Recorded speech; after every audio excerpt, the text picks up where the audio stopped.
Video को 1.5x speed पे जरूर सुने। नमस्कार, हेलो एवरीवन। आज बात करेंगे केमिकल ईटीएफ के बारे में। केमिकल की ईटीएफ आ गई है। केमिकल की ईटीएफ आना जरूरी भी था क्योंकि मार्केट में काफी चीजों की ईटीएफ्स अवेलेबल हो गई है, तो केमिकल का क्यों ना हो। और केमिकल की ईटीएफ आए अभी ज्यादा टाइम हुआ नहीं है, 2025 में ही लॉन्च हुआ था।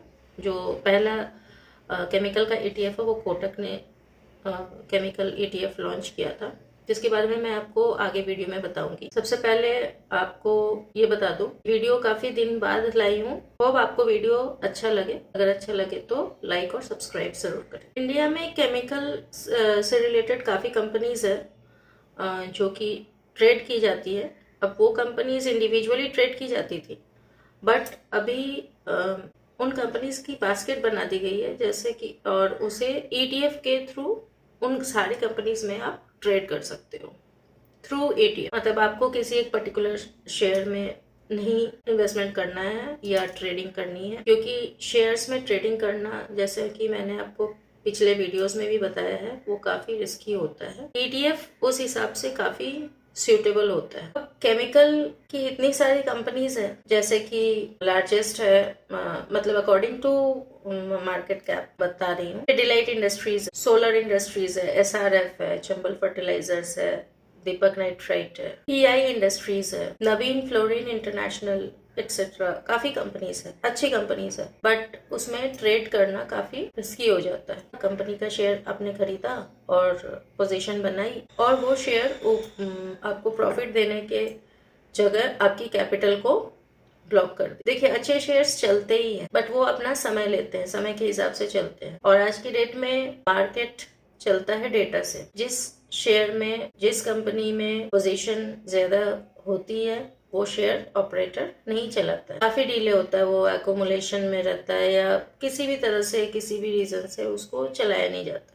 बट जैसे पोजीशन से हटती है रिटेल, और वो शेयर को ऊपर ले जाया जाता है, अच्छी प्राइसेस पे जाके उसे फिर बेचा जाता है। सबसे पहले आज बात करेंगे केमिकल ईटीएफ, जो कि सबसे पहले कोटक ने लाया था, और उसका नाम है केमिकल। जस्ट CHEMICAL आप टाइप करोगे तो यही उसका नेम है। इसकी इंसेप्शन नवंबर 12, 2025 में हुई थी। जैसा कि मैंने बताया, काफी दिन अभी हुए नहीं है, अभी 1 साल भी नहीं हुआ है। ये ईटीएफ को मैं ऑब्जर्व कर रही थी, ये अच्छा परफॉर्म कर रही है। इसमें अच्छे खासे स्विंग्स भी मिलते हैं, और इस ईटीएफ के थ्रू ये, मैं 100% तो नहीं, बट ये है कि आपकी कैपिटल सेफ रहती है। अच्छा, अब इसकी जो एनएफओ आई थी वो थी अक्टूबर 23, 2025 टू नवंबर 6, 2025। का नेम है कोटक निफ्टी केमिकल ईटीएफ्स, और सिंबल जैसे कि मैंने आपको बताया CHEMICAL। Kotak Nifty chemical ETF की करंट प्राइस एज ऑन 7 जुलाई 2026 है 29 रुपीज 0.82 पैसे, और ये प्राइस मैं आपको पोस्ट मार्केट प्राइस बता रही हूँ। मतलब मार्केट ऑफ हो चुकी है और इस प्राइस पे वो ट्रेड कर रही थी, 29 रुपीज 0.82 पैसे। इस एटीएफ की AUM है, एसेट्स अंडर मैनेजमेंट, 94.62 करोड़। इसकी PE है 41.63। इसकी एक्सपेंस रेशियो है 0.25%। कोटक ETF केमिकल ETF, जैसा कि नेम सजेस्ट कर रहा है, ये निफ्टी केमिकल इंडेक्स को ट्रैक करती है। आपको ये बता दूं फिर से कि ये फर्स्ट केमिकल ETF है। इसके पहले कोई केमिकल की ETF नहीं थी, और इसके जो फंड मैनेजर है वो है Abhishek Bisen since October 23, 2025। Mostly जो लार्ज कैप कंपनीज है केमिकल की, उसमें इसकी इन्वेस्टमेंट कम है compare to mid cap companies. मतलब केमिकल की जो कंपनीज में केमिकल ईटीएफ का एलोकेशन है वो मिड कैप कंपनीज में ज्यादा है, उसके बाद लार्ज कैप कंपनीज में, उसके बाद कुछ स्मॉल कंपनीज में भी है। मिड कैप में इसका टोटल एलोकेशन है 48.5%, नियर अबाउट 50%। लार्ज कैप में इसका है 24.9%, near about 25%। Small cap companies में है 26.51%। जैसा कि नेम सजेस्ट करता है, इसका एक्सपोजर जो है मोस्टली केमिकल की कंपनीज में ही है, और इसमें मोस्टली जो कंपनीज है इंक्लूड की गई हैं इस ईटीएफ में, उसका नाम मैं आपको अभी बारी बारी से बता रही हूँ। पहला कंपनी है Pidilite industries, solar industry SRF limited, UPL limited, Navin fluorine limited, PI industries limited, Coromandel international limited, Gujarat fluorochemicals, Linde India, Himadri speciality chemicals limited, Tata chemicals भी इस ETF में इंक्लूडेड, दीपक नाइट्राइट है, अतुल लिमिटेड है, आरती इंडस्ट्रीज है, Deepak fertilisers and petrochemicals limited भी है, Chambal fertilisers भी है, Sumitomo chemical India limited, Bayer's crop science, PCBL chemicals limited, Swan corp limited,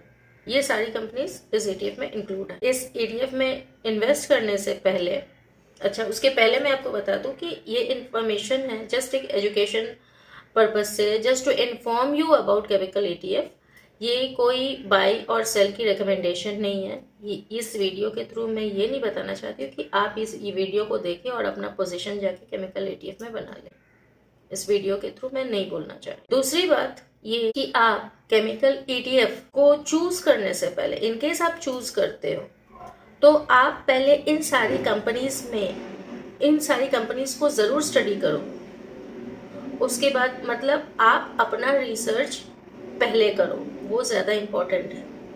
जब तक आप सेटिस्फाई नहीं होगे, जब तक आप अपना रिसर्च नहीं करोगे तो आप कोई डिसीजन नहीं ले पाओगे, क्योंकि अल्टीमेटली फाइनेंसेस आपके हैं और उसे जितना सेफ जगह आप इन्वेस्ट करोगे उतना आपके लिए अच्छा है। इस चीज में कोई दूसरा आपकी जगह रिस्क नहीं ले सकता, ये रिस्क आपको ही उठाना है। अब थोड़े ही दिनों बाद ग्रो ने भी केमिकल ETF लॉन्च किया था और उसने जो केमिकल ETF लॉन्च किया था वो था जनवरी 13, 2026। 3 महीने बाद ही ग्रो ने भी अपना केमिकल ETF ले आया और इसकी जो NFO रही थी वो थी 26 दिसंबर 25 से लेकर 9th of Jan 2026 तक। इसका नेम जो है वो आप जानते हैं, ग्रो केमिकल ETF है। ग्रो केमिकल ETF की जो नेम है NSE में या BSE में वो है RWWCHEM, ग्रो केम। इसकी AUM है 11.12 करोड़, PE इसकी है 41.59, एक्सपेंस रेशियो है